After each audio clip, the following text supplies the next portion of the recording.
adversarial politics always breeds division and enmity. Even when what President Jonathan is doing, which 10 or so years after, all the political parties in this country agreed with. They even put it in their manifesto. Subsidy must be removed. Subsidy must be removed. Subsidy must be removed. We in ACN at the time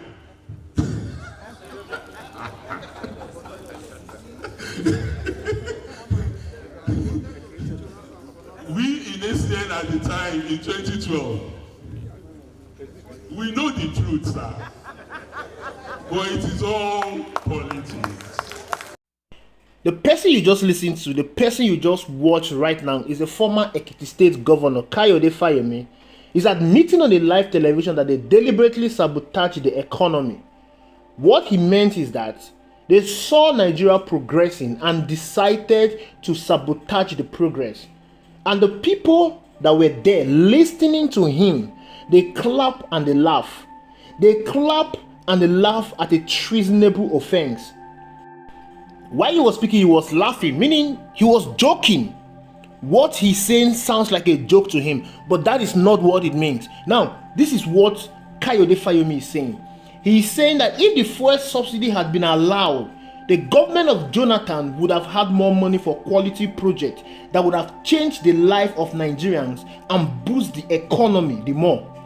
Remember, the Nigeria economy was rated the third largest growing economy in the world, behind China, India, and alongside Dubai. That was in 2011-2012.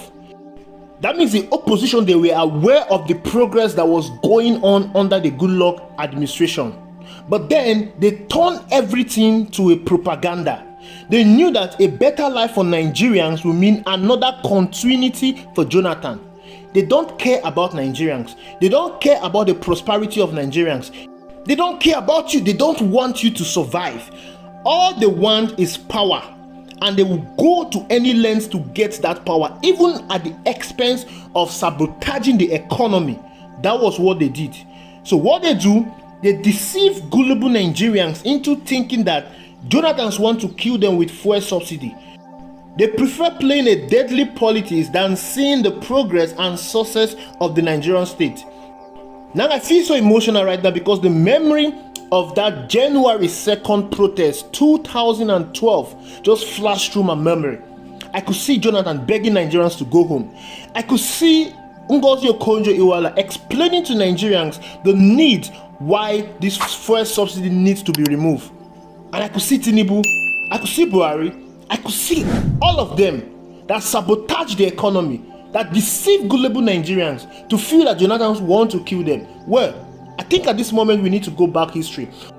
Let's know what really happened at that Ojota protest. At this moment, I just need to control my emotion. When the Jonathan administration is a neo-colonial regime, subsidy or not, we will still be in problem. If they remove subsidy, they will share the money. Lagos, and said, if you don't remove fuel subsidy, Nigeria will collapse. This country is not going to collapse. When my father was fighting, I was 13 years old. I am 50 in 6 months. My son is 16. We still have no electricity. We still have no health care. On January 1st, 2012, Nigerian President Goodluck Jonathan abruptly removed the fuel subsidy provided to citizens by the government. Finance Minister Ngozi Okonjo-Iweala championed the decision and the country's citizens received no prior warning. The government argued that the removal of the heavy subsidy will free up funds for other public services, including health and infrastructure projects, and that the liberalization of the fuel industry will benefit the economy. They also argued that the primary beneficiaries of the subsidy were the wealthy who used more fuel than the poor, and wholesalers who made a profit selling subsidized fuel out of the country. Most ordinary Nigerians favored the subsidy. However, the subsidy was one of the few benefits they received from the government, widely viewed as corrupt and inefficient. Although Nigeria had enormous fuel reserve and exported large amounts, it had few refineries and thus imported 70% of its refined oil. Many citizens considered the government corrupt and did not trust their leaders to spend the funds on other public services that the government claimed would replace the fuel subsidy expenditures. Many Nigerians also pointed to the dramatic rise of the cost of the fuel subsidy for the government under the previous Jonathan administration prior to its removal, without improved benefit to the population.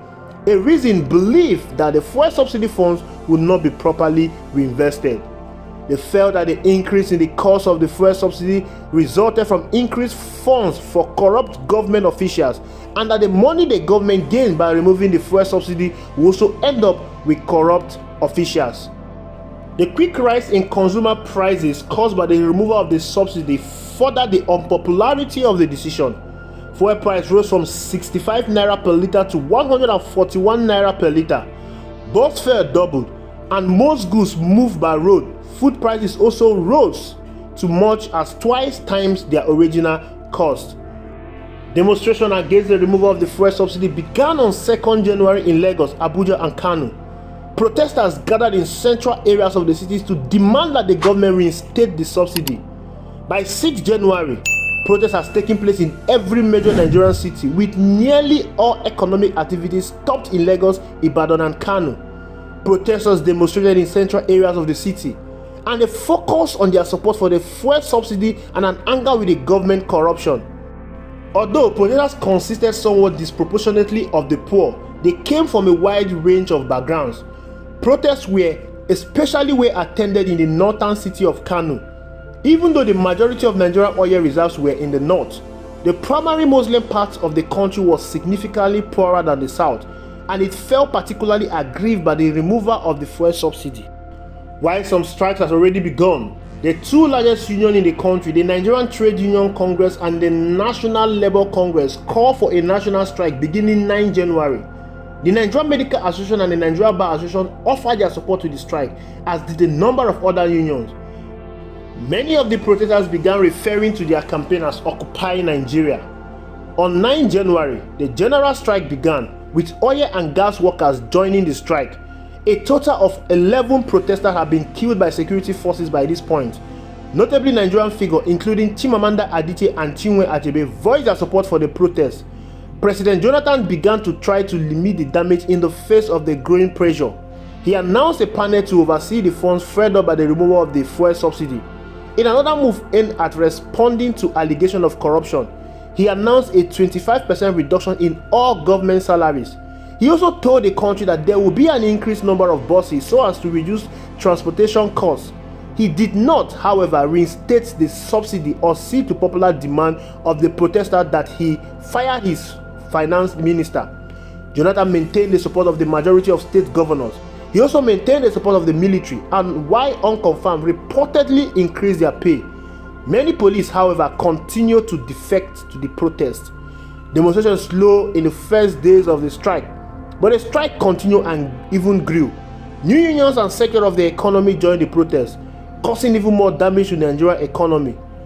Though docks and shipping remained open and active, the strike nearly completely shut down oil fields and oil production.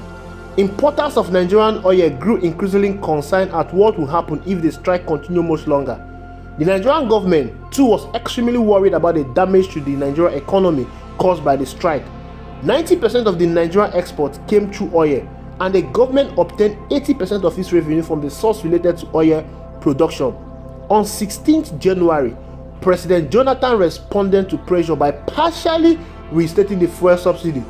The price of the fuel fell to 97 naira per litre, which was substantially less than 141 naira after the subsidy was removed, but still quite a bit more than the original price of 65 naira.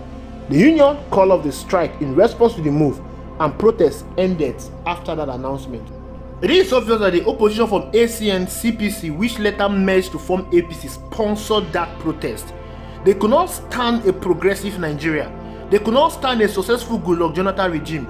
They gang up and removed Jonathan from office, promising better economy and standard of living for Nigerians. Gullible, bigoted Nigerians helped them achieve their evil plan and goal. From 2015 to date, the Nigerian economy has worsened, an economy that was seen as the third fastest growing economy in the world. Insecurity is on the rise. The standard of living has fallen drastically as inflation bites harder on the people. Fuel that Nigerians occupy the street when it was pegged to 141 naira is being sold at 900 to 1000 naira today. No one is occupying the street. No one is protesting. The fuel subsidy is gone with no resistance from Nigerians. The same Nigerians that helped their oppressors to power are silent, and those who sabotage the economy are laughing.